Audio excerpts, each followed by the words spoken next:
Hey, this is Lyns, and you are watching Support the Scene.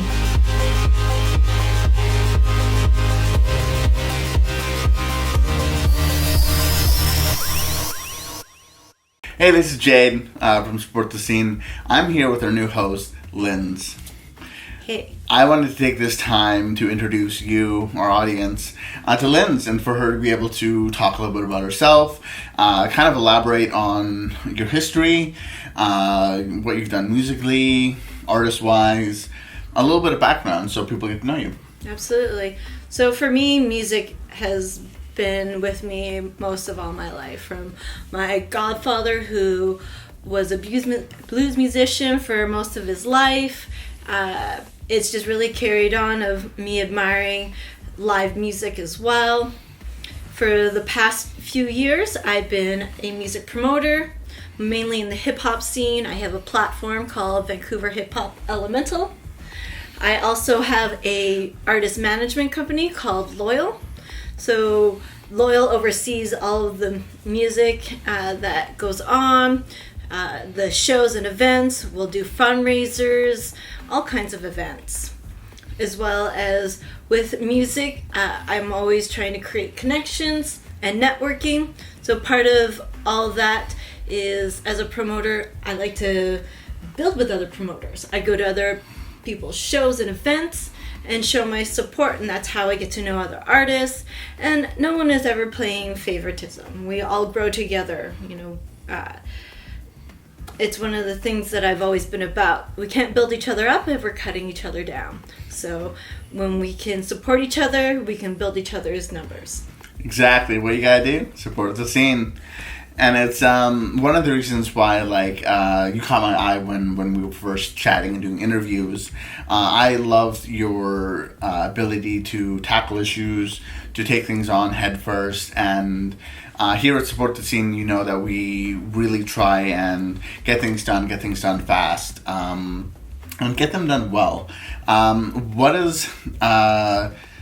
What kind of things do you like to do when supporting artists? Do you like more of the management? Do you like the booking of the shows? Do you book tours? I know you do a lot of it. But what's your favorite? Where's your passion at with artists? So that's a toughie, because they all have different focus work that you got to do.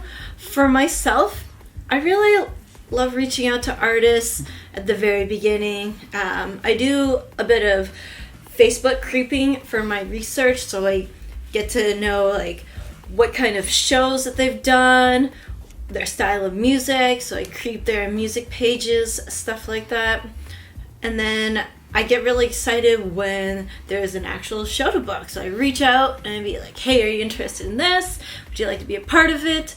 And then I guess one of the other things, part of after that, I really feel old school that I enjoy and get my exercise is I go out and I do street hustling. So I'm the old school promoter that isn't the professional of being the keyboard warrior, is going out and printing out flyers, and I tape them up on street poles and bus stops and lots of places that I'm allowed to. But also the other thing is, what I do is I go and I talk to businesses. I go in and I don't ask them to put it in their window. I actually go and ask them to put it in their staff room. That is my secret. So it's important to create this connection with businesses to have their staff feel like there's something fun that they can go and do, right? So I know what it's like to go to work and be like, I don't know what I'm going to do on my days off. Well, here's a big poster for fun things to go with your friends. Exactly. And it's about building that sense of community. Yes. And really, spreading the word around in an organic face-to-face feel that feels very more human than just over online. Yes, absolutely. Now, if you had an advice to give an up-and-coming artist, let's say they played a couple shows, they've kind of, done a couple recordings under their belt, what's a piece of advice that you would give to be able to take them to the next level?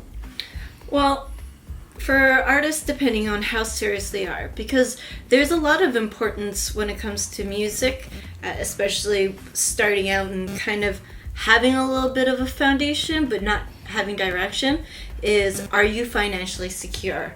And are you willing to look for management? And it depends on how big of management. Because some people think, oh, a record label is going to be able to give me all this direction and connections, all that stuff.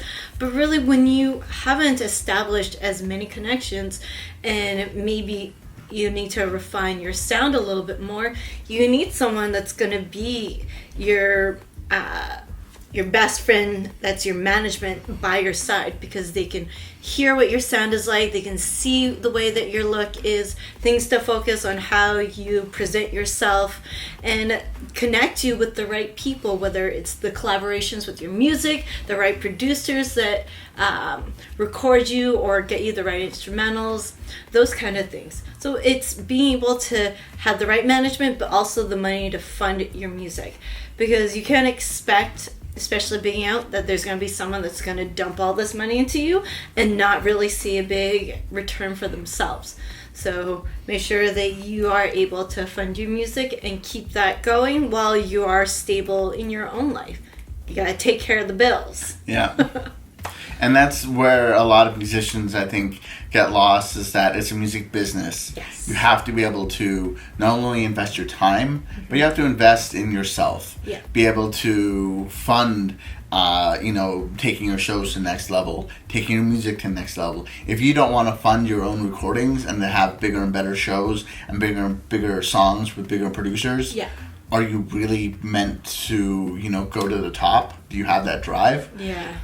It really separates a lot of musicians, because there's nothing wrong with just making music in your bedroom and putting it out on Spotify. But if you really want to go the distance, you gotta be ready for the long haul. Absolutely. There's definitely an importance and difference on drive. And this is one of the things a lot of people say is, are you hungry? Are you hungry enough to get where you need to be with your music career? Is this who you believe you are and will take yourself? Because those who are hungry will take every scrap they can. And it's important to know that you will go the distance for something that you love that much, or you pace yourself. It really depends on what kind of person you are and what kind of person you want to be now and in the future. Exactly. Now, where can people find you on social media? What's your links? Awesome, thank you. So for myself, you can find me on Facebook. You just look up Lindsay Lewis.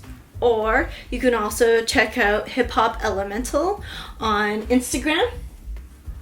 We also have loyal.management on Instagram. And you can also email us at hiphopelementalshowcase@gmail.com. We'll be putting all the links down below for you to check out on your own time. And also, thanks for following us on Support the Scene. Hit that button, the notification bell, to be notified when we post even more interviews, live videos, all the content that we like making here. And once again, thanks for having time to chat with me. Absolutely. Thank you. We're doing so many interviews right now. It's ridiculous. So be sure to catch all those. That'll be coming up every weekend. Fantastic. Super excited. Stay tuned, everyone, and stay loyal. Bye. Thanks for watching. This is Support the Scene. Make sure to subscribe, hit the bell, follow, and share.